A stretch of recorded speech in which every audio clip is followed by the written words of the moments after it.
Bom dia a todos e a todas. Eu sou Luiz Augusto de Castro Neves, presidente do Conselho Empresarial Brasil-China. É hoje com grande satisfação que o Conselho Empresarial Brasil-China, CEBC, lança, em parceria com a Secretaria de Comércio Exterior do Ministério do Desenvolvimento, Indústria e Comércio, o estudo intitulado Análise Socioeconômica do Comércio Brasil-China: Emprego, Renda, Gênero e Raça nas empresas que comercializam com a China. Essa pesquisa é uma iniciativa inédita do CEBC sobre o comércio sino-brasileiro, com uma análise dos impactos do comércio bilateral sobre a economia e a sociedade brasileira, contribuindo para uma agenda de cooperação mais abrangente e com um viés mais estratégico de longo prazo. O estudo oferece uma radiografia inédita do perfil das empresas brasileiras que comercializam com a China, com recortes regionais, além das análises sobre geração de empregos, remuneração e participação de mulheres e pessoas negras nessas condições. Os dados evidenciam a importância do comércio sino-brasileiro como vetor de dinamismo econômico, inovação e impacto social. A relação comercial com a China inclui grande número de empresas no Brasil, com efeitos expressivos na estrutura produtiva nacional, na geração de empregos e na distribuição regional das atividades vinculadas ao comércio exterior. O estudo também lança a luz sobre aspectos sociais relevantes, como a participação de grupos historicamente subrepresentados no comércio internacional. As análises indicam avanços e desafios em áreas como equidade de gênero e inclusão racial no comércio sino-brasileiro. Essas evidências reforçam a importância do comércio com a China, não apenas como motor de superávites comerciais, mas também como instrumento de transformação produtiva, geração de empregos, inclusão social e redução das desigualdades do Brasil. Em nome do CEBC, gostaria de agradecer à secretária de Comércio Exterior do MIDIC, em especial ao Departamento de Estatísticas e Estudos do Comércio Exterior, pelo apoio indispensável a esse projeto conjunto com o CEBC.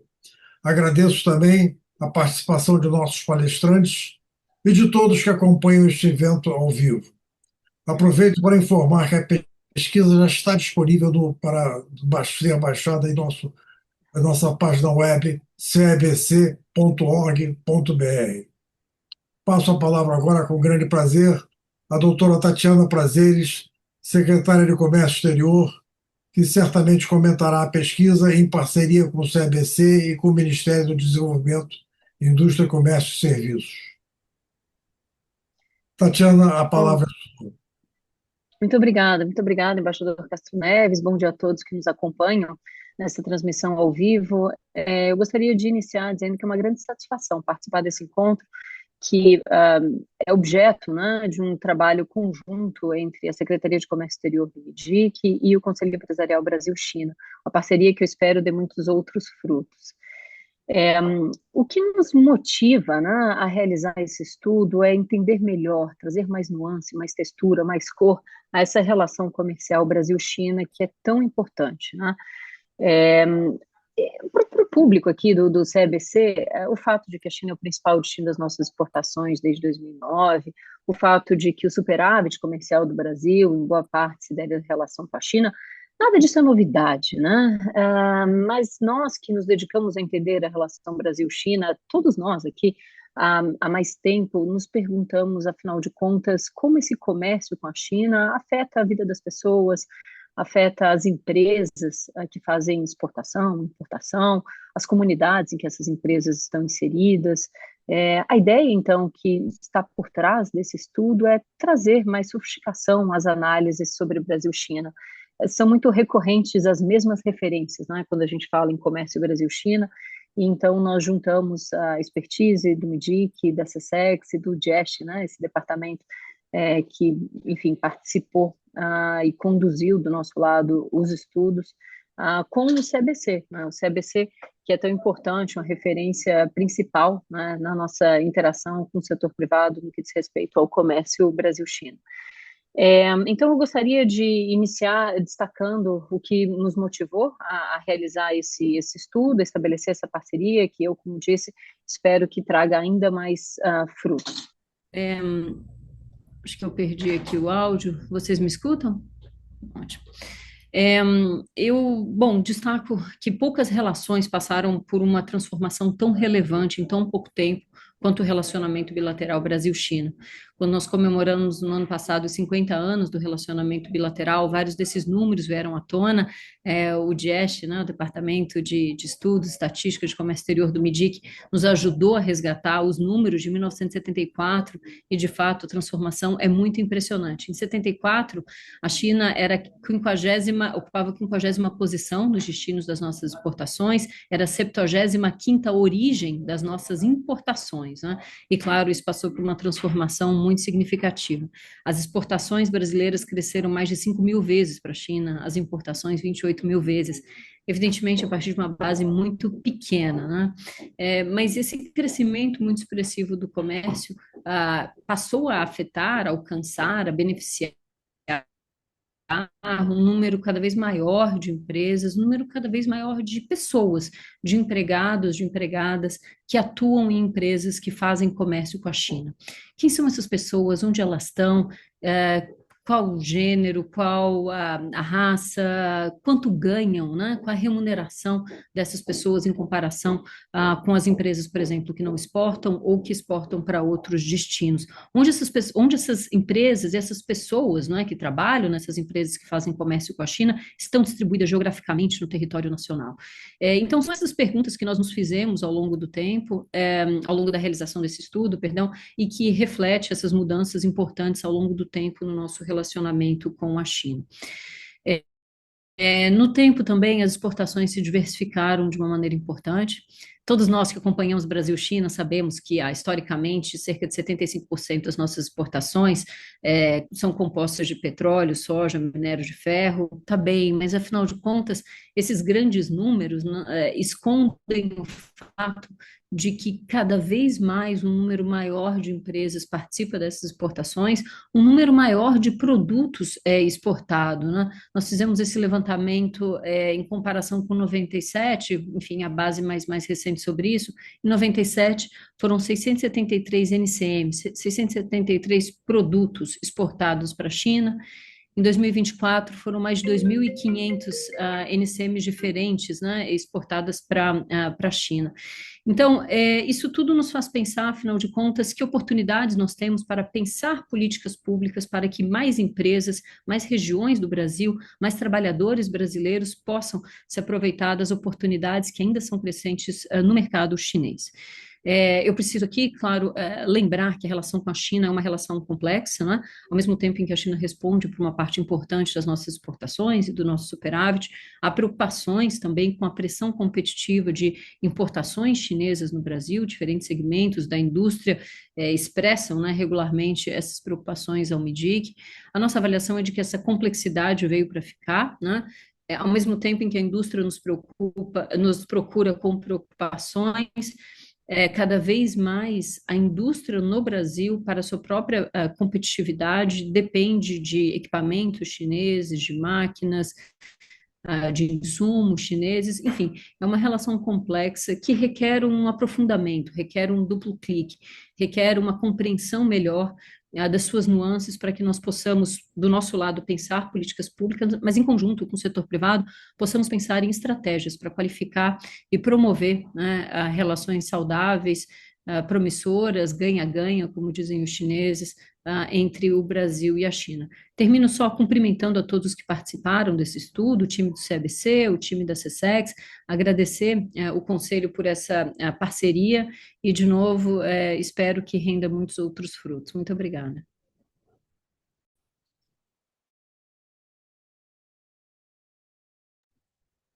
Muito obrigado, Tatiana. A sua apresentação evidencia e já descobre dados eloquentes sobre a relação Brasil-China na área econômico-comercial.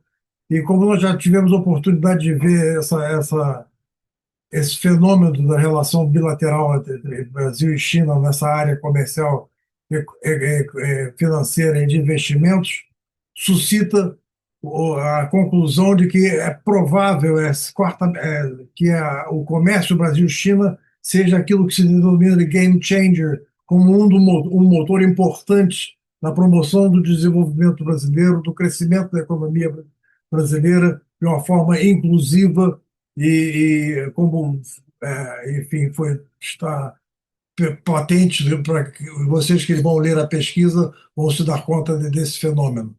Eu passo a palavra agora à Cláudia Trevisan, diretora executiva do CEBC, para participar do evento como moderadora das nossas discussões doravante. Cláudia, a palavra é sua. Tatiana, mais uma vez, muito obrigado. Obrigada, embaixador. Obrigada, Tatiana, pela parceria entre o MITIC e o CBC na realização desse estudo. Eu lembro com muita alegria quando você propôs para a gente essa parceria e nós assinamos, né, eu e você, o memorando de entendimento de cooperação entre o MIDIC e o CBC para essa finalidade. E eu queria agradecer mais uma vez o MIDIC, que ele propôs, né, levantou os dados riquíssimos e realizou uma série de análises que foram usadas no estudo. E como você disse, eu também espero que essa cooperação esteja só começando. E agradeço mais uma vez a participação do embaixador e da Tatiana na abertura. Nós vamos passar agora à apresentação das principais conclusões do estudo, que será feita pelos autores, que são Túlio Cariello, diretor de conteúdo e pesquisa do CBC, Camila Amigo, analista internacional do CBC, e Mariana Quintanilha, assistente de conteúdo e pesquisa do CBC. Nós também temos conosco Diego Afonso de Castro, que é o coordenador geral de estudos de comércio exterior do MIDIC, e que desempenhou um papel fundamental na idealização do estudo e na análise dos dados que foram utilizados. Túlio, a tela é sua. Obrigado, Cláudia. Bom, como aqui a secretária Tatiana e o embaixador Castro Neves já apresentaram um panorama geral do que é o estudo, né? A nossa ideia hoje aqui é apresentar brevemente os principais achados da nossa pesquisa em parceria com o MIDIC, né? A gente vai evitar cansar vocês aí com porcentagens, números, né? E mandar aqui um pouco, enfim, os principais achados realmente da pesquisa. E eu queria começar falando um pouco sobre o pano de fundo dessa relação, né? Como a própria secretária Tatiana comentou, a gente tem dados aqui que são de conhecimento geral, né? Mas acho que é importante a gente contextualizar um pouco antes de entrar de fato aí nos principais achados da pesquisa, né? Pode passar, Mário, por favor. Então, antes de mais nada, acho que é importante a gente falar um pouco aqui sobre a evolução da participação da China nas exportações brasileiras, né? Esse gráfico aqui mostra não o crescimento do comércio necessariamente, mas sim da participação de países e regiões selecionados no comércio exterior, né? Aqui no caso das exportações, a gente vê que a participação da China nas exportações cresceu 26 pontos percentuais entre o ano 2000 e 2024, né? Como a Tatiana comentou, a China é o principal parceiro comercial do Brasil desde 2009, mas acho que o mais interessante aqui é a gente analisar duas coisas. Uma, que caíram praticamente pela metade as participações dos Estados Unidos, da União Europeia e do Mercosul, né? A participação da América do Sul, exceto o Mercosul, se manteve mais ou menos semelhante nesse período, né? E a gente vai usar esses países e regiões como parâmetro de comparação ao longo de toda a pesquisa, né? Para poder contextualizar a China, né? E o que fez aumentar realmente essas exportações, né, para a China? Acho que tem uma série de fatores aqui que a gente tem que levantar. Tem a questão da urbanização acelerada do país, né, o crescimento da indústria também, a ascensão da classe média. Tudo isso fez com que a China demandasse muito commodities agrícolas, minerais, energéticas ao longo desse tempo. E o Brasil estava muito bem posicionado para suprir essa demanda, né? E outra coisa importante também a gente notar aqui é que mesmo que a participação desses outros países e regiões tenha caído, o comércio com esses países, ou seja, o que a gente exportou para lá, na verdade, aumentou. Então, a China realmente aparece aí, sob todas as perspectivas, como o ponto fora da curva, né? Próximo. E aí, aqui falando um pouco sobre o perfil das exportações do Brasil para os principais parceiros, a gente vê claramente aí no gráfico, né, que a China é o país que tem a maior participação da agricultura e da indústria extrativa de longe, né? Enquanto o Mercosul, Estados Unidos, tem uma participação muito maior da indústria de transformação, a União Europeia já é um pouco mais equilibrado ali entre os três, né? Mas o fato é que as commodities que a gente vende para a China, né? Eu acho que isso está muito claro no estudo, importante ressaltar, elas também geram investimentos internos em P&D, inovação, né? Então, a gente tem uma série de inovações e avanços tecnológicos que foram feitos genuinamente no Brasil, muito por conta também desse aumento da demanda chinesa, né? Então, citando alguns aqui, a gente tem o briquete de minério de ferro da Vale, que contribui muito para a descarbonização, não só na mineração, mas também no processo da indústria siderúrgica. Tem a exploração de petróleo em águas profundas, que é uma tecnologia da Petrobras, genuinamente brasileira também. Tecnologias da Embrapa, diversas tecnologias da Embrapa, que a gente poderia ficar um painel inteiro falando só sobre elas aqui. Então, acho que é importante colocar também que essa questão do comércio de commodities, né, de forma geral, ele também contribui, sim, com a questão da inovação e da pesquisa e desenvolvimento de forma geral, né? Pode passar, por favor. E aí a gente vê também um ponto interessante que, apesar da gente ter uma concentração em soja, minério de ferro, petróleo, né, que todo mundo já sabe, a gente vê também nos últimos anos um aumento do número de NCMs, né? O NCMs são os códigos ali da nomenclatura comum do Mercosul, né? Ou seja, as categorias de produtos, os tipos de produtos, né, que a gente exporta para a China, quase quadruplicou entre o ano 2000, né, e 2024, né? Se a gente pegar ali, por exemplo, no final ali, na verdade, meados ali dos anos 2010, é que houve realmente maior crescimento relativo, né? Enquanto que, por outro lado, né, o crescimento relativo das NCMs para a China, ele é muito superior ao crescimento dessas categorias que a gente vende para os demais parceiros, que variou ali entre 10% e 70% nesse mesmo período, né? Próximo. E aí a gente fala um pouco aqui também das importações, né? A gente vê que a participação da China nas importações brasileiras também aumentou bastante, né? 22%,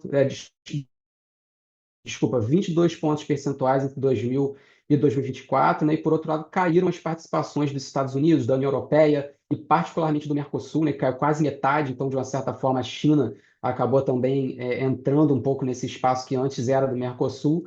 E o perfil das importações do Brasil com origem na China e em outros parceiros, todos esses outros parceiros, na verdade, é muito mais semelhante do que diferente, né? Praticamente tudo do que a gente compra desses parceiros vem da indústria de transformação. E, novamente, o que fez aumentar essas importações da China? Eu acho que a gente teve um crescimento da classe média no Brasil, que contribuiu muito para isso, né? Isso particularmente desde o primeiro governo Lula, né? Em governos que apostaram ali em políticas públicas voltadas a ganhos sociais, né? Então, isso aumentou muito também a demanda interna por manufaturados. Muitos desses manufaturados vieram da China, então era um momento que as pessoas estavam comprando mais eletrodomésticos, têxteis, né? Viajando, enfim, fazendo diversas coisas que tinham ali também uma sinergia muito grande com a relação com a China. Pode passar. É, e aí, falando sobre um outro ponto que eu acho que é fundamental também, que é a importância do superávit do Brasil com a China, que é um ponto que a secretária Tatiana também levantou aí, né? A China respondeu por mais da metade do superávit do Brasil com o mundo nos últimos anos, né? A gente tem hoje um superávit acumulado da China, com a China de quase 280 bilhões de dólares, né, nesses últimos 10 anos, enquanto que com os Estados Unidos e a Europeia a gente tem déficit, na verdade, acumulados, né? E quais são os efeitos desse superávit acumulado? A gente tem equilíbrio do balanço de pagamentos, né? É uma questão também que suaviza a volatilidade cambial, protege a economia de choques internacionais, né? Então, no fim das contas, a gente vê que a relação comercial com a China ela é estratégica não só do ponto de vista do comércio exterior, mas também como um pilar da estabilidade macroeconômica brasileira. Então, realmente é uma relação muito rica sob várias perspectivas, né? E aí agora a gente vai passar, de fato, para o próximo slide aí com os principais achados da pesquisa. Eu acho que esse aqui é o principal achado, né, que a gente vê que claramente existem mais empresas brasileiras que importam da China do que empresas brasileiras que exportam para a China. A gente vê isso muito claramente aí na linha do gráfico, né, com a linha vermelha representando as importadoras e azul as exportadoras, né? Pode passar. E aí vamos entrar um pouco no detalhe ali dessas empresas exportadoras. A gente tem hoje, né, até 2024, quase 3 mil empresas que exportam do Brasil para a China, né, que é um valor 4 vezes maior do que a gente tinha lá no ano 2000, né? As empresas brasileiras que exportam para a China estão em menor número, como a gente pode ver aí, né? Inclusive em termos de evolução, sempre estiveram em menor número, né? A gente tem mais empresas exportando para todas essas outras regiões, aí, Estados Unidos, União Europeia, Mercosul, tudo mais, né? Mas o fato é que, em termos de crescimento relativo, né? Ou seja, crescimento médio anual, a China teve o maior crescimento ali, chegando a quase 7% nesse período. Outro ponto importante de colocar aqui também é que a gente teve um aumento considerável também de microempresas exportadoras para a China, que quase quadruplicou nesse período, pequenas empresas também, que aumentou 85%, médias e grandes empresas, que cresceu 65%. Então, realmente, a gente vê que esse comércio ele tem abarcado ali uma série de empresas de diferentes tamanhos, de diferentes setores, né? Pode passar. E aí a gente vê que isso acontece de uma certa forma também do lado das importações, mas diferente das empresas exportadoras, a gente vê que a gente tem muito mais empresas importando da China do que dos outros parceiros, né? A gente tem hoje cerca de 40 mil empresas importadoras que compram da China, né, em 2024, que é quase 11 vezes a mais do que a gente tinha no ano 2000, ou seja, realmente é um salto extraordinário nesse período, né? É um crescimento relativo e absoluto maior do que com qualquer outro parceiro, né?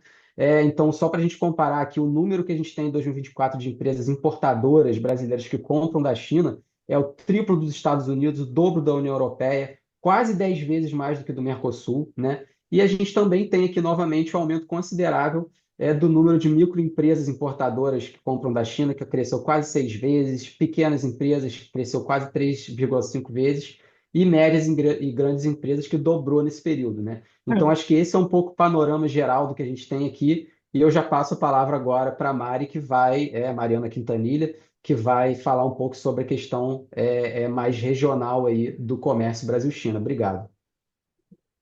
Bom dia, pessoal. Obrigada, Túlio. Como o Túlio comentou, agora eu vou falar um pouco sobre o nosso terceiro capítulo da pesquisa, intitulado Arquitetura Regional do Comércio Brasil-China. Esse capítulo ele vai observar quem participa do comércio com a China, medindo o número de empresas exportadoras e importadoras. Esse olhar ele é muito importante porque ele revela duas características centrais da nossa relação comercial com a China. A primeira sendo a capilaridade empresarial e a segunda a assimetria regional. Para isso, é importante que a gente entenda que aqui não é dada apenas importância a quanto se transaciona, mas também a quantas empresas estão ligadas a esse mercado e principalmente onde elas se concentram no território. Bom, quando a gente analisa o número de empresas que exportam para a China, a gente percebe uma distribuição bem desigual pelo território brasileiro, né?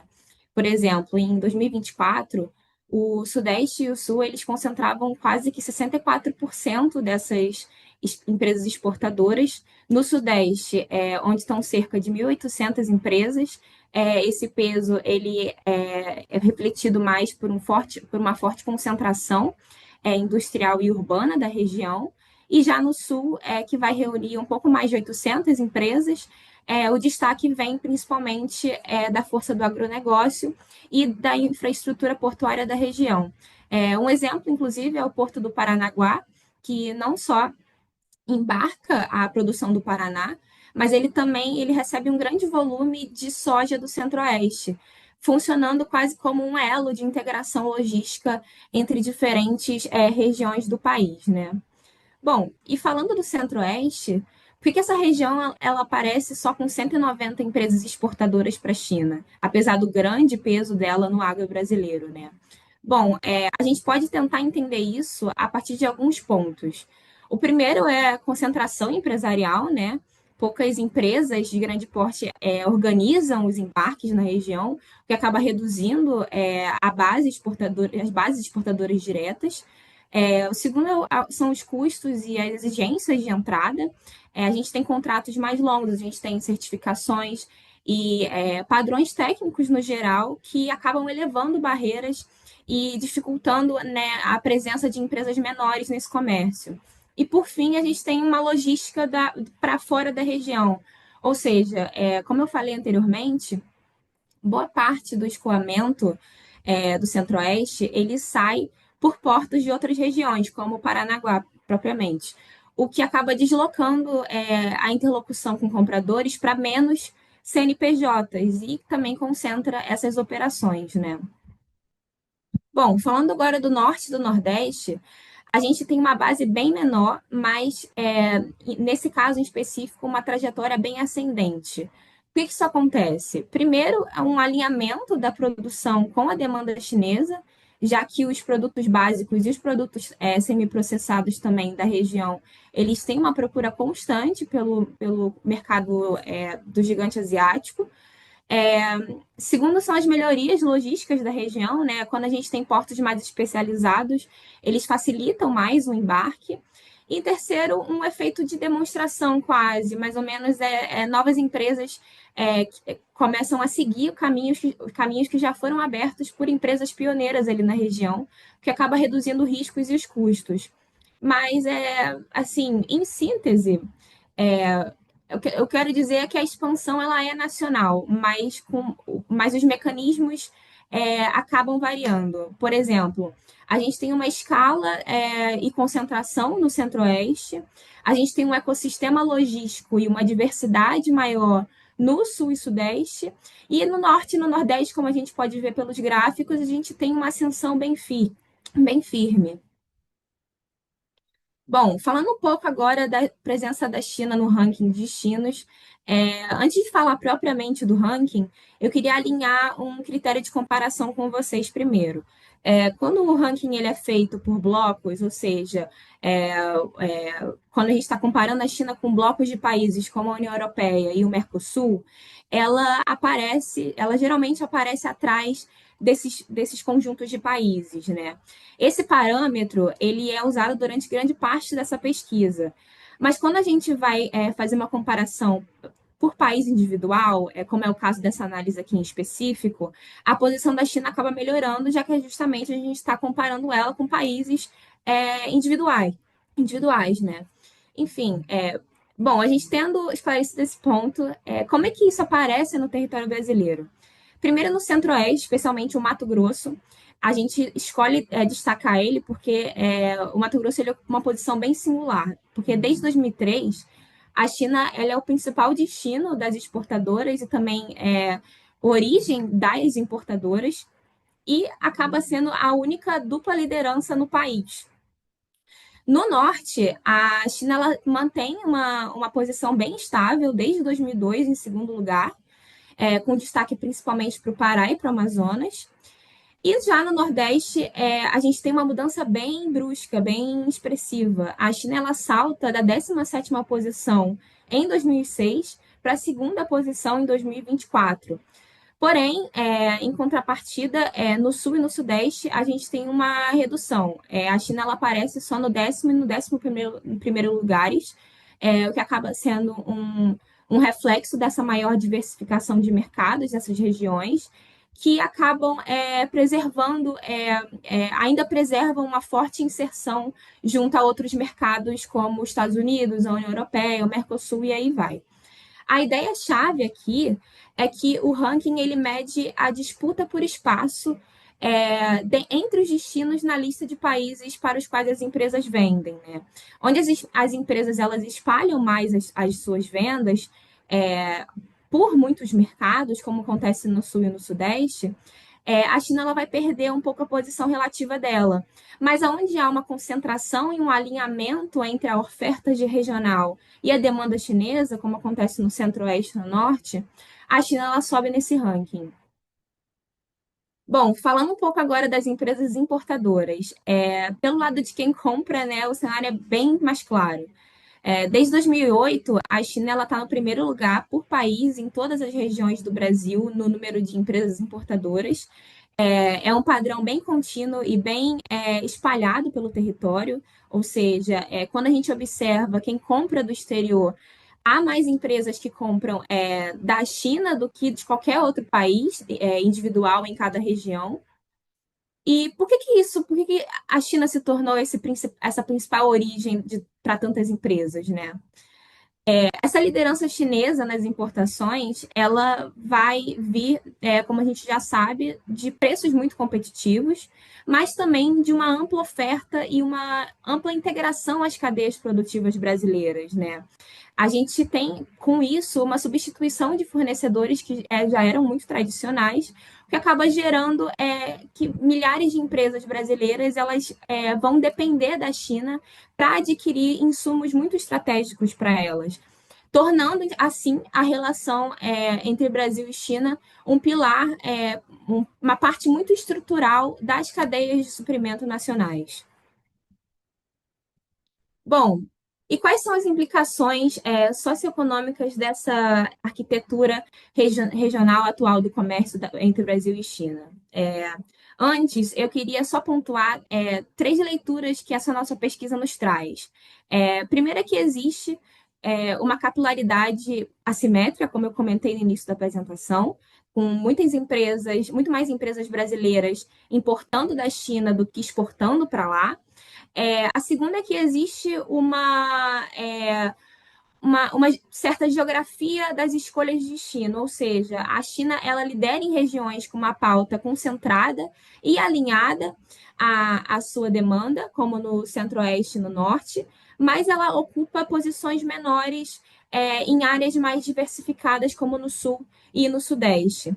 E, por fim, também uma dependência funcional, né? Já que a China ela vai fornecer insumos que fortalecem setores brasileiros, mas, por outro lado, também aumenta a vulnerabilidade a possíveis choques externos, né? E a partir daí, como que a gente avança, né? Acredito que em vez de criar uma oposição entre aproximação versus afastamento, como as únicas escolhas, vale pensar em uma terceira via, na via da cooperação mais orientada às especificidades regionais. Acho que essa via ela precisa ser estruturada por alguns pilares, né? O primeiro sendo colocando a logística como eixo da política econômica, ou seja, fortalecer corredores de saída e de entrada, e também reduzir gargalos que hoje acabam desestimulando as novas exportadoras, e também né, ampliar a capacidade e previsibilidade onde já existe tração, né? Como nos portos, como no Pacém, nos que eu citei aqui, no Paranaguá. Enfim, o segundo pilar eu acredito que seja uma maior inclusão exportadora com foco em qualidade, ou seja, apoiar pequenas e médias empresas, principalmente em relação à conformidade regulatória, à certificação, principalmente financiamento, inteligência comercial também, para que a gente consiga aumentar o número de exportadoras diretas, principalmente no Centro-Oeste. E, por fim, eu acho que favorecer parcerias produtivas com um efeito mais local, né? Identificar quais são os elos críticos da nossa economia e principalmente da nossa indústria, né? Fabricação de eletrônicos, de fotovoltaicos, químicos, maquinário no geral, e estruturar projetos de investimento e transferência de tecnologia que possam reduzir os riscos de suprimento, né? E também gerar mais encadeamento local. Bom, eu acho que da minha parte é isso. Muito obrigada. E agora eu passo a palavra para a Camila para apresentar os próximos capítulos. Bom, obrigada, Mari. Bom, agora eu tenho o prazer de trazer um pouquinho das análises do estudo voltadas para o impacto socioeconômico do comércio sino-brasileiro, focando na parte de geração de emprego e na participação feminina e da população negra. Como a Mari e o Túlio trouxeram, tem muitos aspectos e essa relação comercial, ela tem um impacto expressivo no mercado de trabalho brasileiro. Mari, pode passar, por favor? E o cenário que a gente tem é que em 2022, desculpa, 5 milhões de empregos eles estavam vinculados às empresas que importam da China, enquanto 2 milhões de empregos estavam ligados a essas exportações. Então, o cenário que a gente tem é de que as empresas que importam da China geram um número maior de empregos do que as próprias exportações. para a China. E essa diferença, ela se explica, em parte, porque muito mais empresas importam do que exportam, como o Túlio mencionou no início da apresentação dele, e também pelas características dos setores que estão envolvidos nessas transações.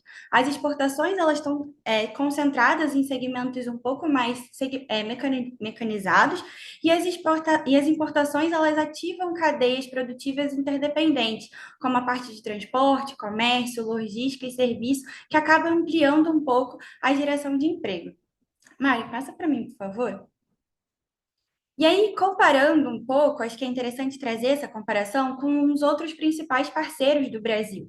A China, ela acaba ficando atrás do Mercosul, União Europeia e Estados Unidos em número de empregos ligados às exportações, mas foi justamente o país asiático que mais avançou nesse campo. Em pouco mais de 2 décadas, o número de empregos cresceu 62%. Mari, passa, por favor. E aí, já no campo das importações, a China ela assume a liderança no número de empregos. Ela superou ali em 2022 a União Europeia. Por pouquinho, mas a China conseguiu gerar mais empregos do que a União Europeia, né? E foi também o parceiro que registrou o maior crescimento absoluto de empregos durante essa série histórica que a gente traz. Passa para mim, Mari, por favor. E aí, quando a gente olha para os salários, a gente vê que os empregos ligados às exportações para a China, elas pagam salários mais altos do que aqueles associados às importações. E aí, em 2022, o que a gente tem é uma média salarial nas exportações que chega a R$ 4.900 contra R$ 4.400 na esfera das importações. Próximo. E essa diferença, ela está ligada ao perfil setorial e ao porte das empresas, como eu comentei um pouquinho, né? As exportações, elas são dominadas por grandes empresas com políticas salariais um pouco mais robustas, enquanto as importações, elas acabam mobilizando setores mais operacionais, que acabam tendo remunerações um pouco menores. E aí, é interessante trazer essa comparação com outros parceiros, porque os empregos ligados às exportações para a China, elas tiveram a terceira maior remuneração média, ficando atrás dos Estados Unidos e da União Europeia, mas apesar de estar entre os mais bem pagos, foi justamente no comércio com a China que a gente teve o menor crescimento salarial ao longo dos anos.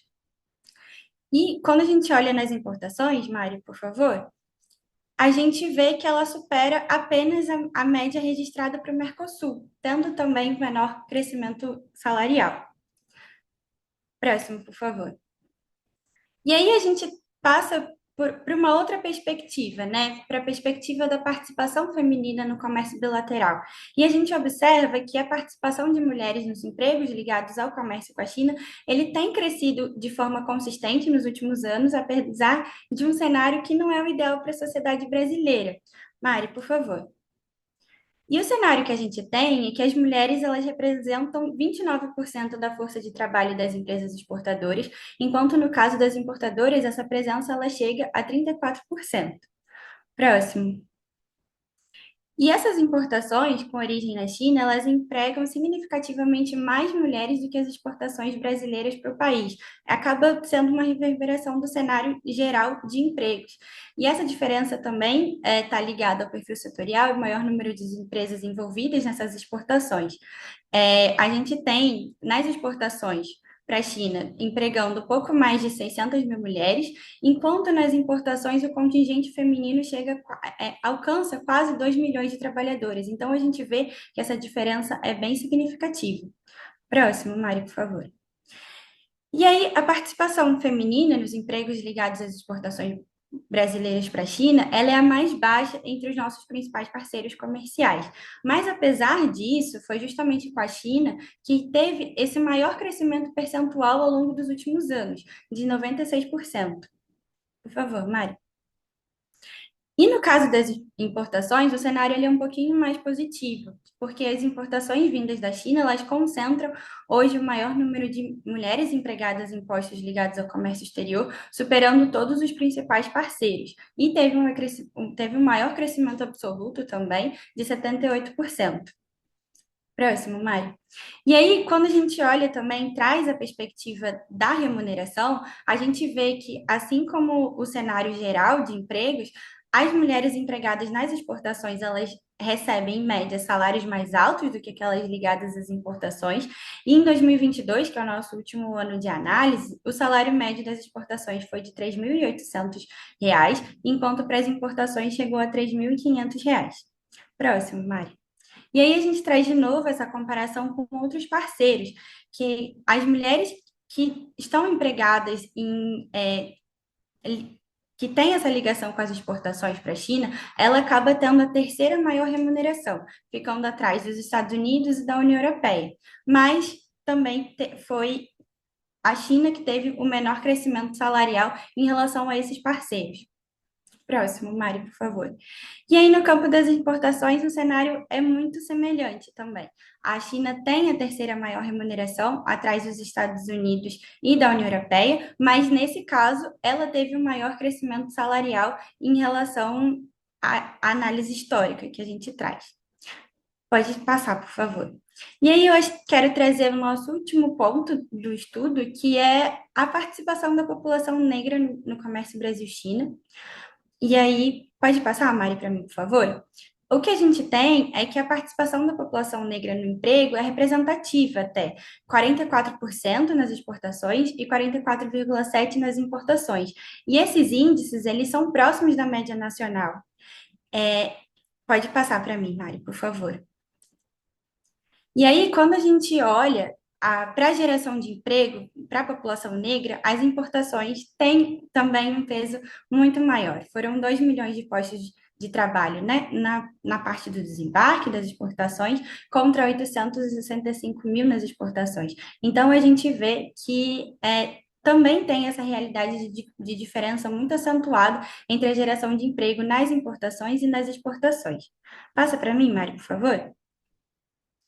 E aí, fazendo essa comparação com os principais parceiros comerciais do Brasil, a China acaba registrando o menor número de trabalhadores negros relacionado às exportações, mas foi o parceiro que mais avançou em termos de crescimento percentual dessa participação ao longo dos anos. Próximo, por favor.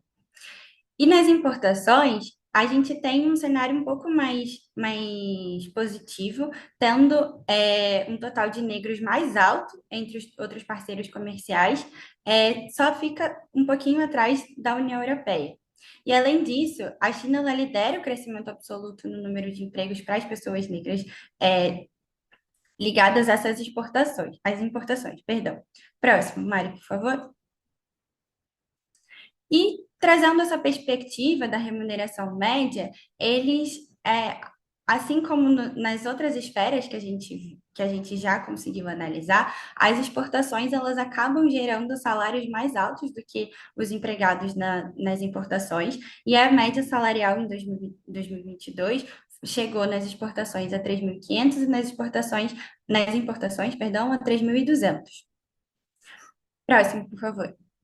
E fechando a análise, a gente traz esse comparativo de que as empresas que exportam para a China, elas acabam oferecendo também a terceira maior remuneração média para trabalhadores negros entre os principais parceiros do Brasil, esse valor ficando atrás apenas dos Estados Unidos, da União Europeia, e com um crescimento ali na média atrás também da União Europeia e dos Estados Unidos.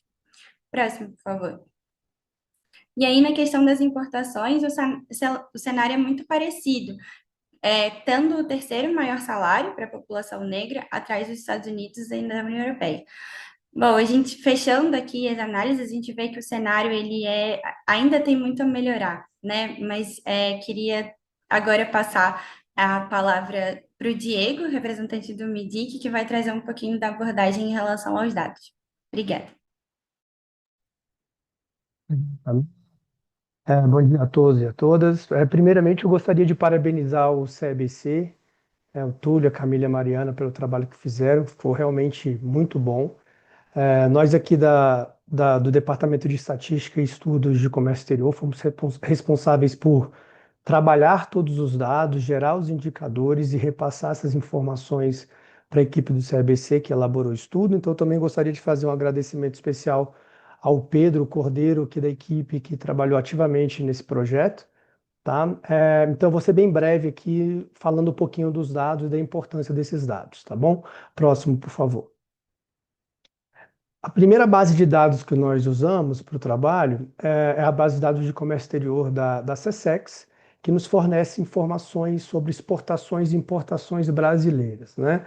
Informações disponíveis são, por exemplo, a origem das importações em determinada operação, o destino das exportações em termos de países, os produtos comercializados por diferentes tipos de agregação, os valores, as quantidades, etc. Esses dados estão ao nível de empresa. E no nosso trabalho, nós consideramos empresa o CNPJ a 8 dígitos, o que quer dizer que nós estamos agregando matrizes em filiais como uma empresa única, antes de fazer os cruzamentos com as outras bases de dados que nós utilizamos. Esses dados são confidenciais, sigilosos, né? Podem ferir o sigilo fiscal das empresas, então nós temos que divulgar e fornecer as informações sempre agregadas e já trabalhadas para que esse sigilo não seja ferido. Próximo, por favor.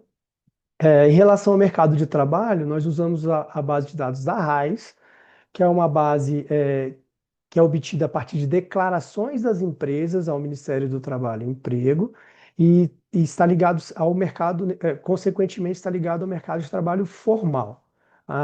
Dentro dessa base, no nível mais desagregado, nós temos informações por empregado de cada empresa. Então, nós conseguimos saber o sexo, a raça, a idade, o nível de escolaridade, remuneração e algumas outras informações de cada um dos empregados de determinada empresa a partir dessas declarações.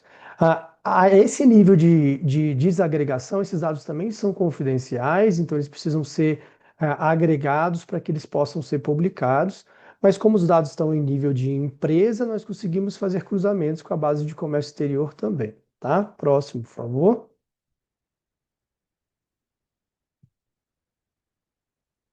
A última base que nós usamos é uma base da Receita Federal de CNPJs, que nos fornece a composição societária das empresas no Brasil. Essa base, o que ela tem, na verdade, são os nomes dos sócios e não a participação que cada sócio tem nas empresas. Então, a partir do nome, nós conseguimos inferir o sexo daquele sócio, né? Se é homem, se é masculino ou feminino, e isso é feito com base em dados do censo também, que nos fornecem a frequência com que cada nome está associado a um dos gêneros. Então, com essa informação, a gente consegue criar indicadores relacionados a empresas, o que a gente chamou de empresas lideradas por mulheres, que são, na verdade, aquelas empresas que tem mais mulheres do que homens na estrutura societária. Então, como esses três bases estão ao nível de CNPJ, a gente consegue cruzar todas essas informações e ter uma base final em que cada empresa a gente vai saber se essa empresa comercializou ou não com a China, se exportou, se importou, o que importou, a quantidade, a quantidade média de empregado, o percentual de mulheres nos empregos daquela empresa, ou se essa empresa é liderada por mulher ou não, e aí a gente tem a base final, onde a gente gera todos os indicadores, e que foram os indicadores que foram repassados ao CEBC. Próximo, por favor. E aqui eu queria mostrar um pouco da importância dessa base que foi utilizada para esse estudo, que é a mesma base, ou tem a mesma característica da base de dados que nós usamos em outros estudos que foram elaborados aqui na SESEX nesses últimos anos. Fizemos duas versões de um estudo chamado Mulheres no Comércio Exterior, uma análise para o Brasil, que a gente avalia a participação feminina, tanto no emprego quanto como donas de empresas, no comércio exterior brasileiro, e um estudo que relaciona a representatividade racial no mercado de trabalho brasileiro com o comércio exterior. Esses estudos tiveram repercussões muito grandes, principalmente internacionalmente, porque essa base, essas informações não são comumente encontradas em outros países. Então, nós fomos convidados a fazer apresentações sobre esses estudos em fóruns da OCDE, em fóruns da CEPAL, em reuniões bilaterais com outros países. Agora, no final do mês, vamos fazer uma apresentação para o International Trade Center também. Então, existe bastante interesse nessas informações, e o que, na minha opinião, deixa ainda mais rico o trabalho que foi elaborado pela parceria MIDIC-CEBC trazendo esses insights e essas informações para o comércio bilateral entre Brasil e China. Então é isso que eu queria falar. Novamente, parabenizo o CBC pelo trabalho e passo a palavra para a Cláudia. Obrigado. Obrigada, Diego. Queria agradecer mais uma vez a parceria com vocês. Acho que os dados são impressionantes, riquíssimos. Vocês estão de parabéns aí pelo trabalho e são, sim, dados são fundamentais para a gente pensar o país e pensar políticas públicas e o futuro. Então, agradeço ao Diego, a Túlio, Mariana. E eu peço que a Camila fique na tela, que a gente vai passar agora para a última parte do nosso programa, que é o debate, né, e a reflexão sobre as conclusões, do estudo. E eu tenho o prazer de convidar para a nossa tela Janaína Batista, diretora do Departamento de Promoção das Exportações e Facilitação do Comércio do MIDIC, Ana Lúcia Mello, diretora adjunta do Instituto Etos, e Fernando Ribeiro, coordenador de estudos em comércio internacional da Diretoria de Estudos Internacionais do IPEA e professor do Instituto de Relações Internacionais da PUC Rio. Bom dia a todos e muito obrigada por estarem conosco. Janaína, eu queria começar com você e saber que medidas que o MIDIC tem adotado ou planeja adotar para tornar o comércio exterior mais inclusivo. E há casos de sucesso que você possa nos trazer? Bom dia a todos. Primeiramente, parabéns pelo estudo. Queria reconhecer aqui a importância de trazer esses dados desagregados e detalhados do comércio exterior, né? Tanto para a gente, setor público, quanto para o setor privado. Como é importante a gente conhecer a realidade com a qual a gente trabalha, né? E aqui no MIDIC, como vocês já sabem, a gente tem, desde 2023, feito uma série de estudos mais sofisticados, como a secretária Tatiana bem disse, que mostram como o comércio exterior é benéfico, mas também é concentrado aqui no Brasil. E a gente levanta ali 4 aspectos principais para essa concentração, né? Gênero, raça, porte e região. E é nessas 4 frentes que a gente tem atacado, né? Que a gente tem buscado direcionar os nossos esforços aqui para promover políticas públicas de maior inclusividade. Então, no aspecto de gênero, a gente iniciou em 2023 o programa Elas Exportam, em conjunto com a Apex Brasil, que já tem atendido aí a uma quantidade enorme de empresas lideradas por mulheres. A gente já tem 415 participantes, essa já é a nossa quinta edição, que está em curso agora. Além disso, na frente de gênero, a gente levou o tema Mulheres e Comércio Internacional como prioridade do TIWG, que é o grupo de trabalho do G20 para comércio e investimentos, e ali naquele âmbito a gente conseguiu, junto com o B20, elaborar um compêndio de melhores práticas e um questionário que foi circulado entre todos os países, levantando quais são os principais gargalos para a inclusão de mulheres no comércio internacional. A gente também tem feito um esforço maior para incluir cláusulas e capítulos de gênero nos nossos acordos de livre comércio.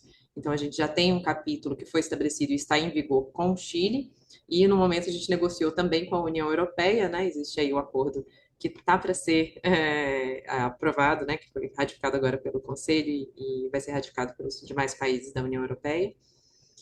Além disso, a gente teve adesão do Brasil ao GETAGA, que é o Global Trade and Gender Agreement, que aconteceu também no ano passado. E aqui no âmbito do DPFA, que é o departamento do qual estou à frente, a gente tem também uma iniciativa de um projeto piloto com o setor metal mecânico em Caxias do Sul, um setor que também é predominantemente masculino e a gente espera aí fortalecer a inserção feminina.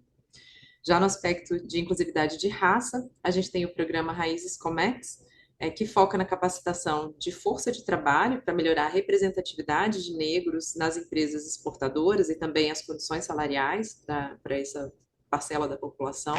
E aqui a gente tem parceria de vários colegas, né, do Sindasp, Vocação, Instituto Procomex, Senac, FEA Aduaneiros, enfim, tem uma série de parceiros que nos ajudam a oferecer cursos de capacitação para pessoas negras, jovens negros, principalmente. E aqui a gente aqui é um projeto para o futuro, né? A gente está começando a desenhar um programa de empresas embaixadoras para que essa força de trabalho que a gente está capacitando tenha uma melhor perspectiva de empregabilidade. Então, já aproveito aqui a oportunidade para fazer o convite às empresas que eventualmente nos escutem aqui, que possam absorver essa mão de obra que a gente está capacitando dentro do Raízes Comex, se comprometendo também com essa agenda de inclusividade racial. Em novembro, a gente deve lançar esse programa Empresas Embaixadoras e já deixo aqui o convite para que todos se informem a respeito. Além disso, junto com a Apex, a gente lançou um edital que premia 20 empresas lideradas por negros com uma jornada de capacitação e também de inserção internacional. Em relação ao porte, essa é uma preocupação transversal aqui em tudo que a gente faz, né? O foco da Política Nacional de Cultura Exportadora é a inserção de micro e pequenas empresas no comércio internacional. Então, a gente tem aqui um edital, por exemplo, que foi lançado ali em 2023, para que a gente tenha a cooperação do setor privado em ações específicas para inclusividade, para maior inclusão de pequenas empresas no comércio internacional, e aqui eu destacaria uma cooperação que a gente tem para fortalecimento da participação dessas empresas no e-commerce. A gente sabe o quanto que o comércio eletrônico é importante para a internacionalização de empresas que têm menores recursos, que talvez não tenham tanta capacidade de se deslocar, enfim, e de estabelecer parcerias com outras empresas. Então, a gente destaca aqui o papel do comércio eletrônico na inserção internacional de pequenas empresas. E em relação às regiões, como foi bem dito aqui, bem levantado no estudo, a gente tem uma concentração no sul e sudeste do Brasil. As demais regiões ainda carecem aí de uma estrutura institucional até, né, para apoiar empresas na inserção internacional, e a gente tem levado planos locais de promoção das exportações, que a gente já desenvolveu com Pará, Pernambuco, Rondônia, Tocantins, Mato Grosso, Espírito Santo e Amapá. O próximo estado a gente espera que seja o Piauí. Então, acho que são essas as frentes que a gente tem liderado aqui, Cláudia, devolvendo a bola para você. Sempre é isso, com essa dobradinha que a gente faz ali com o nosso departamento de estatísticas, levantando os números para testar a necessidade dessas políticas de maior inclusividade no comércio exterior e sabendo que a gente, com isso, fortalece a nossa economia. Ótimo, Janaína, super interessantes as iniciativas. E você deu aí a perspectiva do poder público, né, das iniciativas que o poder público está adotando. Eu queria agora passar para a Ana e focar no setor privado, né? Ana, como que o setor privado pode contribuir para mudar esse cenário, né, que foi mostrado no estudo, né, de ainda persistente desigualdade, principalmente na questão de gênero e raça, nas empresas que atuam no comércio exterior? Perfeito, obrigada, Cláudia. Bom dia a todos e todas. Quero agradecer ao CEBC pelo convite, e parabenizar, né, tanto o CEBC como o MIDIC pelo lançamento do estudo. O Ethos, né, o Ethos, organização que eu represento há 27 anos no Brasil, vem atuando com as empresas no sentido de que a conduta empresarial seja responsável, né? A gente fala nessa responsabilidade social e contribuição empresarial para o desenvolvimento sustentável. Quando a gente olha para os dados, né, os dados que foram apresentados, e os dados de realidade do setor privado brasileiro, eles são bastante parecidos quando a gente pensa nos desafios que estão colocados, né, às empresas, que são os de incorporar a diversidade que a gente tem na população brasileira nos quadros, né? O Ethos realiza periodicamente um estudo que é o perfil social, racial e de gênero das agora 1.100 maiores empresas do Brasil. E a gente tem evoluções, né? É perceptível as mudanças que têm acontecido, tanto no sentido de inclusão, né? De mulheres, maior presença de mulheres em posições gerenciais, em posições executivas, mais o desafio, né, de fazer com que a diversidade populacional esteja refletida no ambiente corporativo, né? E aí, o que o setor privado pode fazer, né, como pode contribuir, acho que primeiro, reconhecer essa como uma questão, né? E acho que o estudo é bastante elucidativo e ajuda bastante a pautar, né, a questão e a necessidade de uma maior equidade de gênero e raça, né? E a partir do reconhecimento da questão, atuar, né, com estratégia, repensando as práticas de contratação, promoção, ampliação de mulheres e pessoas negras nas posições de liderança, né?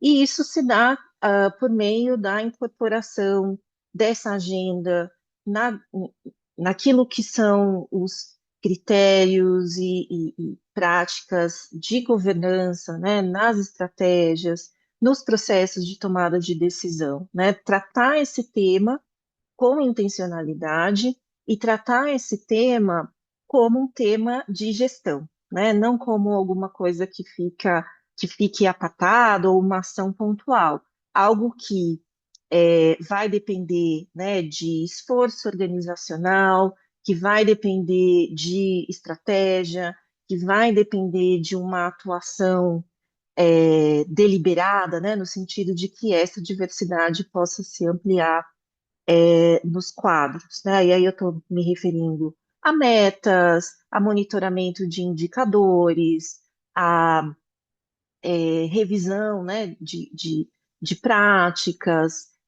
isso pensando no âmbito individual de uma empresa, né, e acho que vale mencionar também o envolvimento da empresa em ações coletivas, né, a Janaína estava falando de ações setoriais, né, a gente tem, e o Ethos difunde, desenvolve iniciativas e ações coletivas com as empresas com esse propósito de apontar quais são os caminhos possíveis, né, que uma empresa com a sua gestão, com a sua governança pode estabelecer para desenvolver, e também olhar para questões que são de contexto, né, como é que a gente pode, e aí a gente estou me referindo, né, como um grupo articulado de empresas pode favorecer que posições tradicionalmente não ocupadas por mulheres possam passar a ser ocupadas, né? Como é que essas empresas em conjunto podem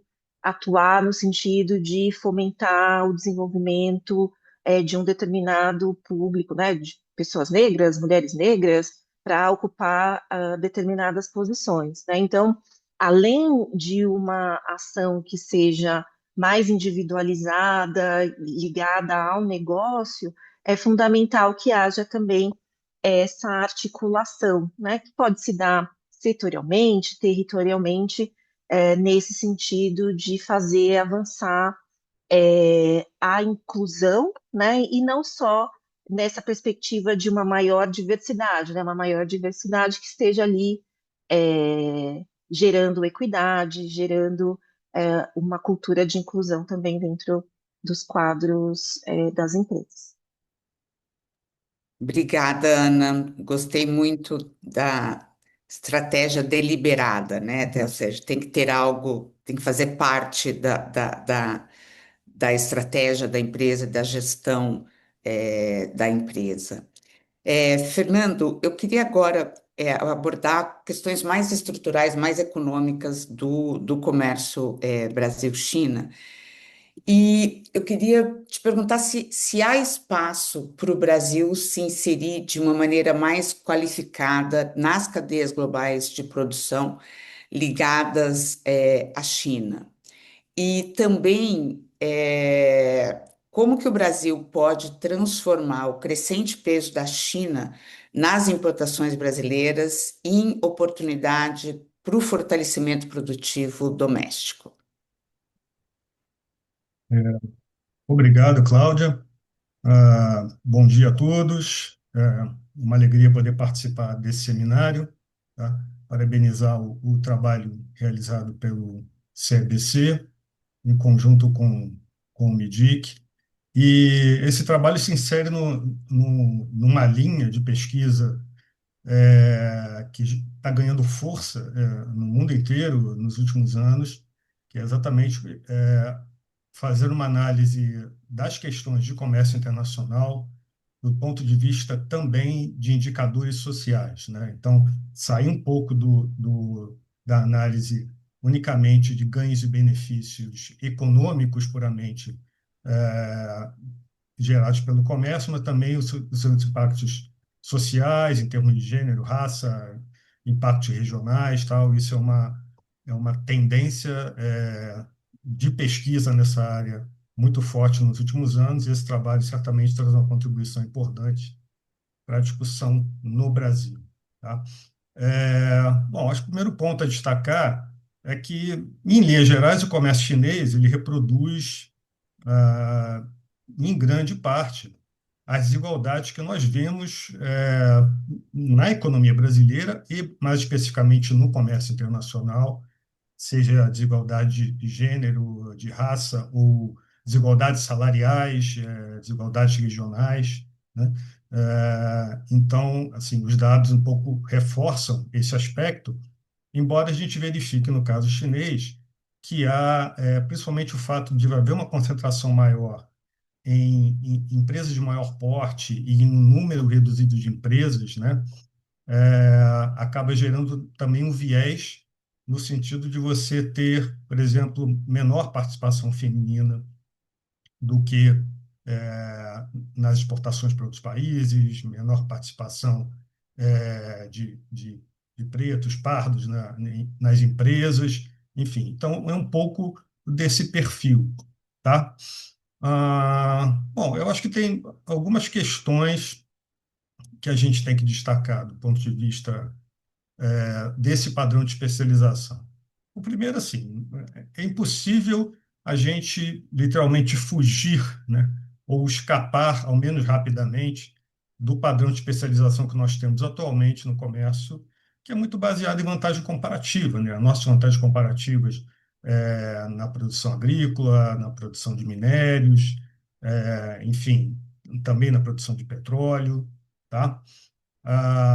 Embora tenha sido destacado, e é uma coisa que eu costumo falar com alguma frequência, né, que as pessoas, às vezes, desvalorizam um pouco esse tipo de especialização, mas nós estamos falando de atividades que embutem um nível de conhecimento tecnológico bastante significativo, e isso foi destacado no texto. Eu acho que é um ponto sempre importante a destacar, né? Seja no agro, seja na produção de petróleo, enfim. São setores, e mais, são setores de alto valor agregado, ou seja, agregam muito valor em relação aos fatores de produção aplicados, né? Mas são muito intensivos em capital, né? Então, um grande problema é que eles geram poucos empregos, né, relativamente ao tamanho da produção e do investimento, e eles não têm muitos encadeamentos para trás na economia, tá? Acho que isso talvez seja a grande dificuldade que a gente associa a esse perfil. Então, um primeiro aspecto, né, que é fundamental é realmente começar a avaliar a geração de mais encadeamentos para frente nessas atividades exportadoras, né? E aí, obviamente, você vai trabalhar com mais agregação de valor, né?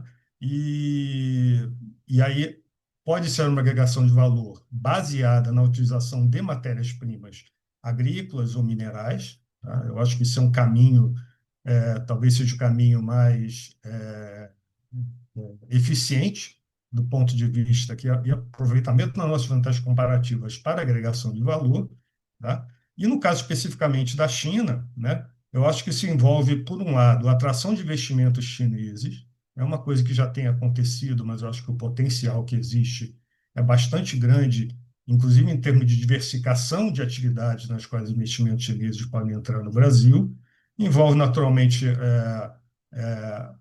algumas iniciativas de política industrial mais voltadas à estruturação dessas atividades e ao apoio a essas atividades, e também acordos para facilitar acesso a mercados, porque uma coisa muito importante seria não só você poder agregar mais valor a esses produtos básicos que estão sendo exportados atualmente, para poder exportar produtos mais avançados na cadeia, não só para a China, mas também para outros mercados relevantes, por exemplo, a União Europeia, e vários países asiáticos, né?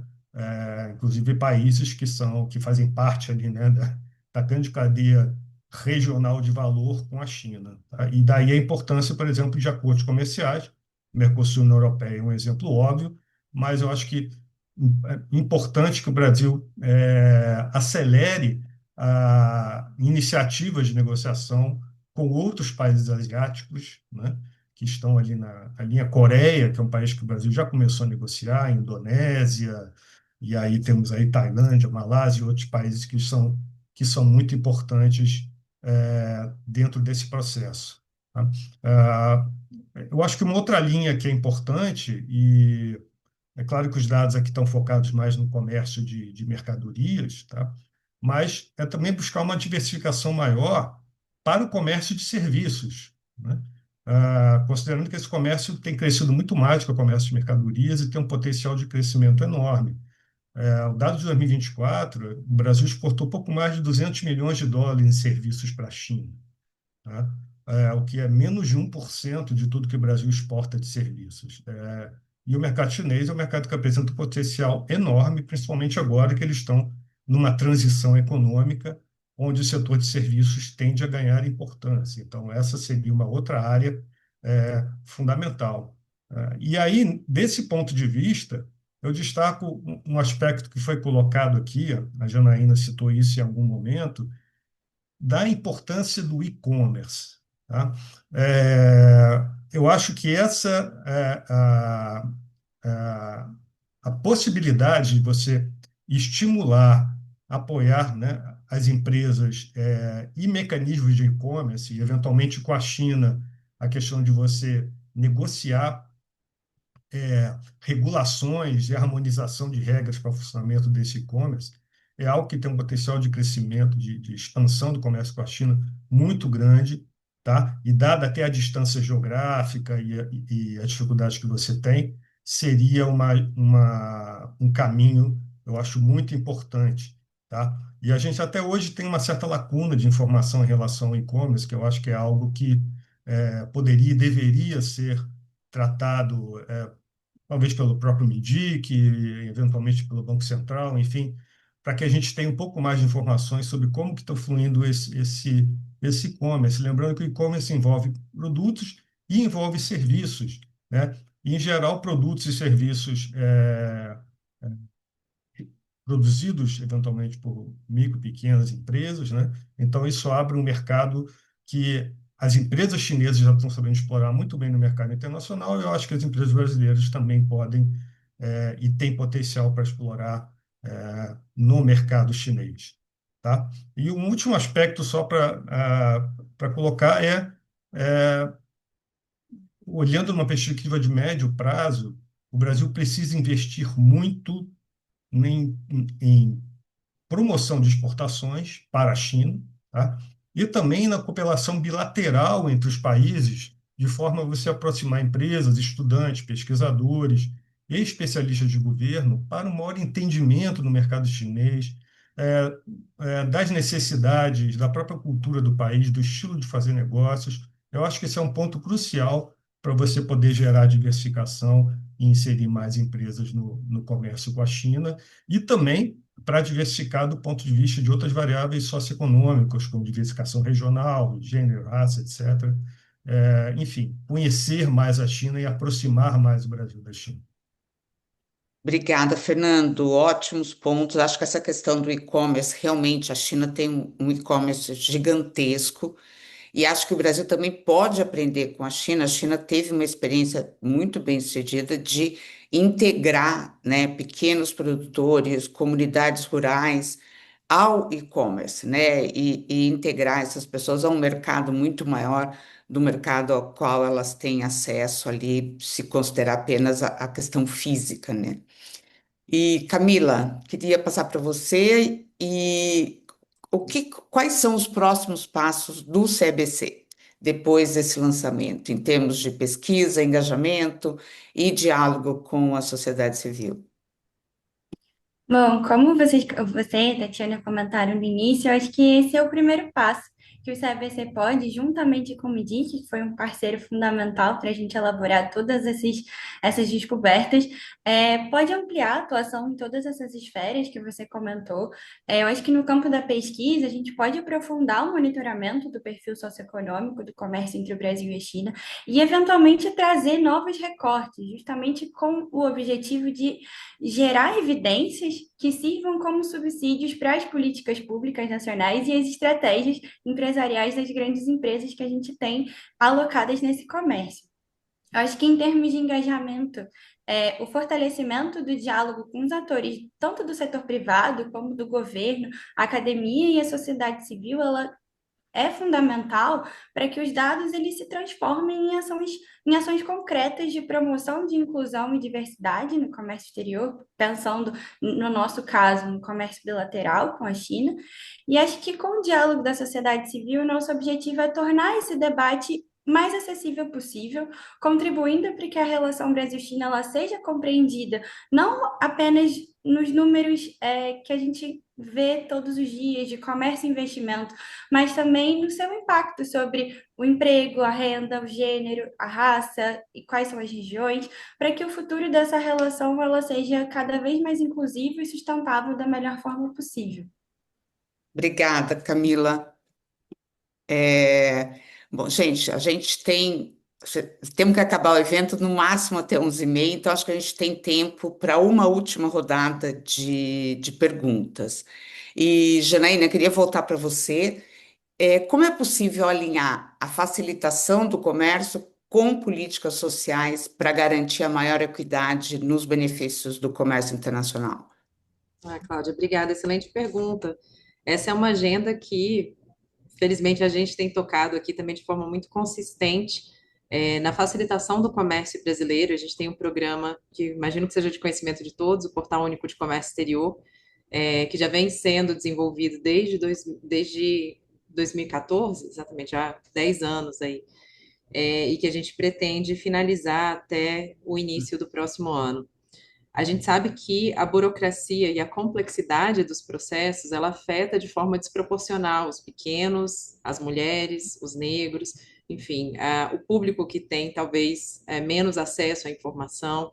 E a gente sabe também que o público feminino, enfim, a gente falou muito de desigualdades aqui no comércio bilateral, né, e refletindo o que a gente vê em todo o ambiente de comércio internacional do Brasil, e a gente sabe que esse público está concentrado nas pequenas empresas, né? Então, ao facilitar o comércio exterior do Brasil, a gente sabe que a gente está ajudando muito a que mais e mais pequenas empresas participem do comércio exterior.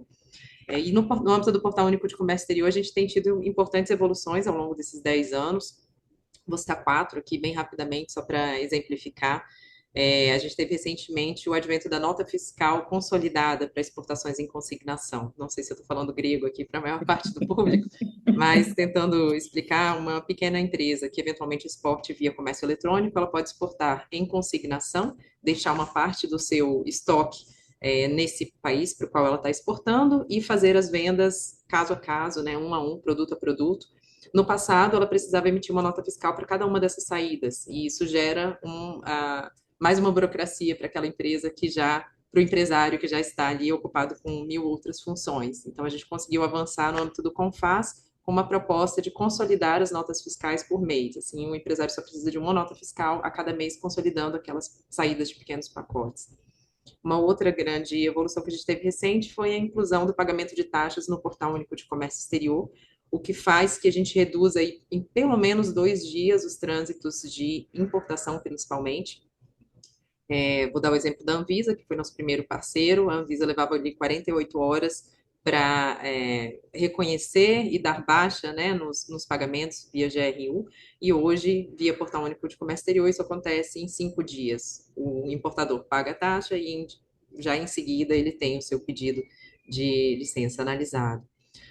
A terceira evolução é o despacho sobre águas, né? Hoje você, com o advento do Portal Único de Comércio Exterior, você já consegue registrar do INPE, a Declaração Única de Importação, antes mesmo de a mercadoria deixar o porto de onde ela está originando. Então, a gente chama isso despacho sobre águas, né? Não precisa da presença da carga para você registrar a declaração de importação. Assim você ganha em termos de tempo de armazenamento, né? Você não precisa deixar a sua mercadoria armazenada ali enquanto corre o processo administrativo, o tratamento administrativo. E o quarto advento foi a licença flex, que foi uma grande evolução e será uma grande revolução à medida que a gente utilize cada vez mais o Portal Único de Comércio Exterior. Antes você tinha para cada operação a necessidade de emissão de uma licença e hoje os órgãos anuentes já podem emitir licenças por determinado período ou determinado valor. Então, um caso aqui para automóveis, por exemplo, você antes precisava de uma licença a cada importação, né? A cada lote importado ali de automóveis, hoje você pode ter uma licença que dura 1 ano, e aí o importador pode gerenciar o seu estoque ao longo desse processo. Esses são avanços em termos de prazo, em termos de custo, que a gente sabe que vão beneficiar bastante o público sobre o qual a gente está falando aqui. O comércio eletrônico, eu destaco mais uma vez aqui, uma importância fundamental ali para a gente garantir uma maior equidade, um maior acesso aos benefícios do comércio exterior. E aí, no nosso métier aqui, né, no meio da nossa estrutura burocrática, a gente também fez questão de, no âmbito do CONFAC, que é o Comitê Nacional de Facilitação do Comércio, garantir a participação paritária entre homens e mulheres e garantir a representação de diversas regiões no Brasil, para que as soluções trazidas ao Comitê de Facilitação, em termos de sugestões para melhoria e para simplificação do nosso comércio exterior, tenham também a perspectiva de diversos atores, e assim a gente garante não, mas busca, pelo menos, né, alcançar uma maior participação de todos os atores da nossa sociedade. Acho que é isso, Cláudia. Sim, sim, obrigada, Janaína. E acho que a questão, né, facilitação do comércio é algo crucial, né, para haver uma maior diversidade também, né, no comércio exterior. E Ana, voltando para você, como você tem observado práticas empresariais inclusivas no comércio internacional? E você pode dar exemplos de boas práticas que poderiam ser incorporadas ao comércio Brasil-China com o objetivo de aumentar a diversidade? Sim, quando a gente olha a perspectiva da diversidade, a tendência, né, é olhar para as práticas de contratação, e não há nada errado nisso, né, mas acho que as empresas, elas têm a oportunidade, para além, né, da sua gestão interna, da relação com o seu público interno, investir numa cadeia, né, no encadeamento produtivo, ou na cadeia, de uma cadeia de valor, que também esteja mais, que tenha, né, elementos, que seja mais diversa, que seja mais inclusiva, né? Ainda pensando nos dados que a gente tem, né, de Brasil, ainda é uma realidade de um conjunto menor de empresas, né, que tem esse olhar de fomento ao empreendedorismo feminino, na linha do que foi apresentado, né, de incentivo de empresas de mulheres, incentivo na relação comercial, né, com empresas também, né, de pessoas negras e que tenham outros recortes de diversidade. Ainda é um conjunto menor de empresas que estão olhando para isso, mas é um caminho importante a ser considerado, né, para garantir uma maior diversidade que se dê, né, nessa relação comercial em diferentes elos das suas cadeias. As práticas empresariais, acho que vale reforçar, né, o que eu falei na pergunta anterior, que assim, diante de uma realidade desigual, né, que a gente, por meio dos dados, identifica, é necessário que sejam feitos esforços de vários setores, né, e o setor privado tem condição de, por meio do estabelecimento da identificação das suas lacunas, do estabelecimento de metas, da ação, né? E acho que além dessa ação, dessa prática, da transparência, né? Eu acho que investir também na transparência do que está sendo feito, do que tem sido possível alcançar, é um caminho que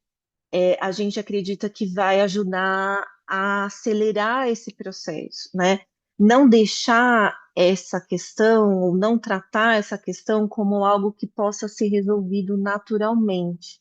A gente sabe que não há, né? Se não houver intencionalidade, muito é muito provável que a gente mantenha essa desigualdade, né?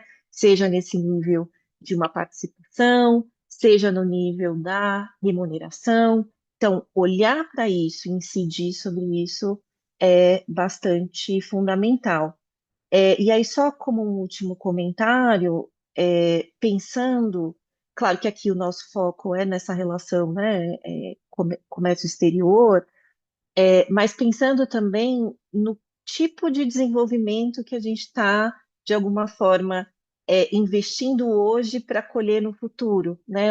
Que país a gente quer ter daqui a alguns anos, né? Quais são as escolhas que estão sendo feitas agora que vão gerar maior equidade no futuro, né? Então, pensar nesse tempo, estabelecer prazos, metas, dar transparência a esses esforços é fundamental para que a gente consiga, de fato, ter transformação. E aí concluo agradecendo pela oportunidade de participar desse diálogo com vocês. Obrigada. Obrigada, Ana. Outra palavra relevante, né? Intencionalidade. Fernando, pegando o gancho tanto da Ana quanto da Janaína, que tendências estruturais o estudo revela sobre o futuro da relação comercial Brasil-China em termos de emprego e renda?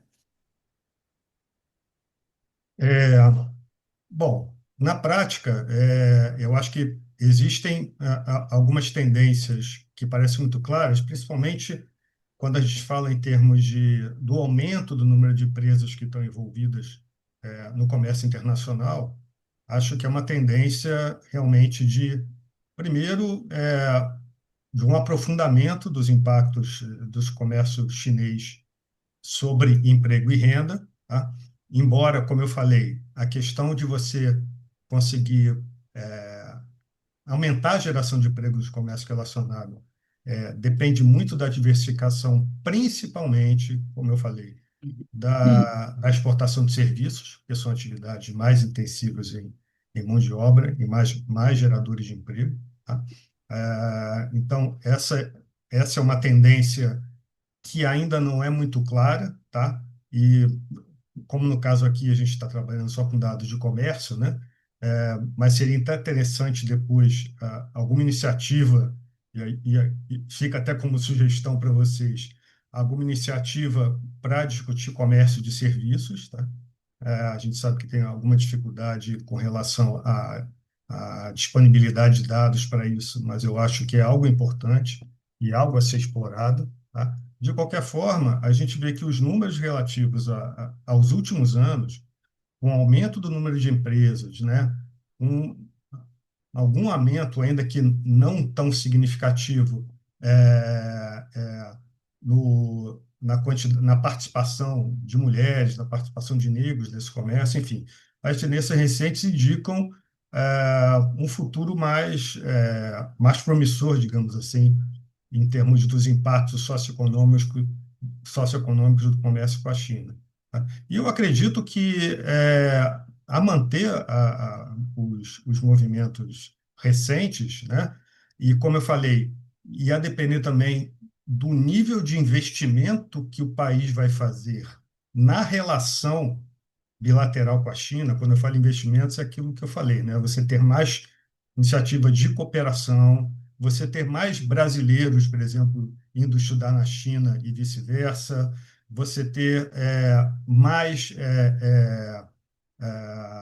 atividade de promoção comercial.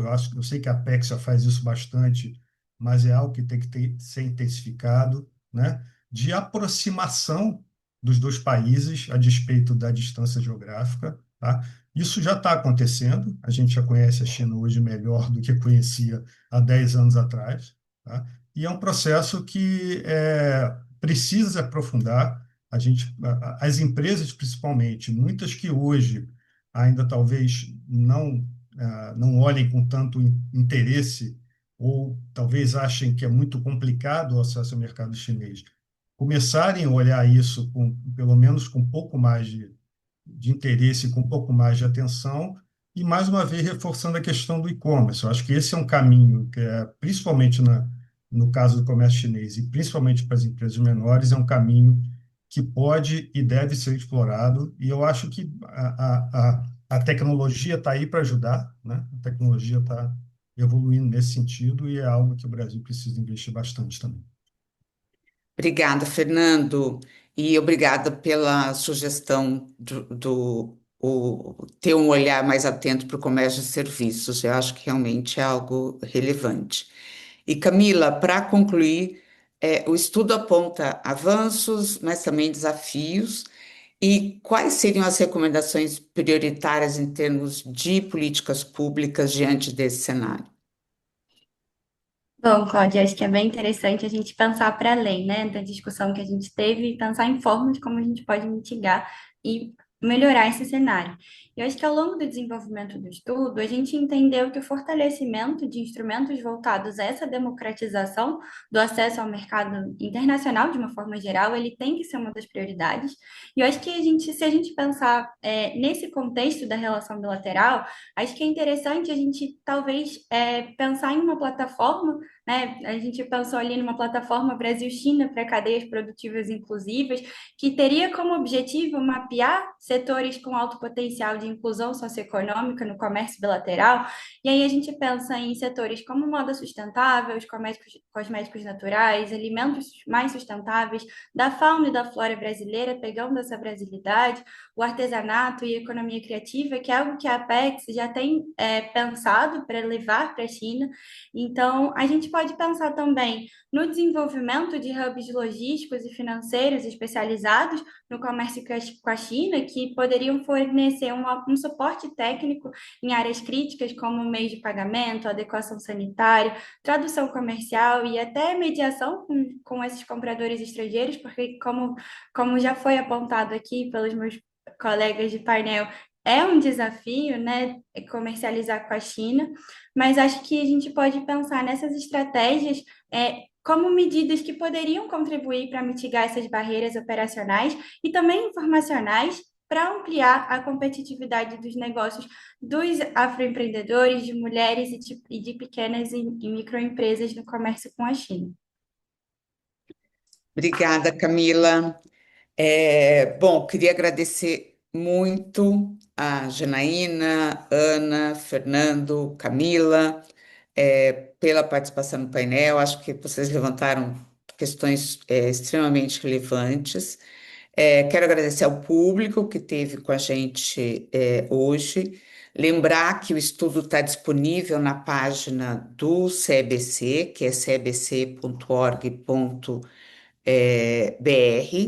O vídeo do evento de hoje também vai estar disponível na página do CBC no YouTube. Eu também convido vocês a nos seguirem no YouTube e nas nossas redes sociais, principalmente o LinkedIn, onde diariamente o CBC posta informações relevantes sobre a relação Brasil-China. E uma última propaganda que o Fernando mencionou, a questão dos investimentos, né, chineses no Brasil. O CBC realiza todos os anos uma pesquisa sobre investimentos chineses no Brasil, e na semana passada nós lançamos a nossa mais recente edição, que mostrou um aumento significativo dos investimentos chineses no Brasil em 2024, na comparação com 2023. Então, chequem lá na nossa página. Bom dia a todos, obrigada mais uma vez e até o próximo lançamento ou evento. Obrigada, bom dia a todos. Obrigado. Tchau, tchau, obrigada.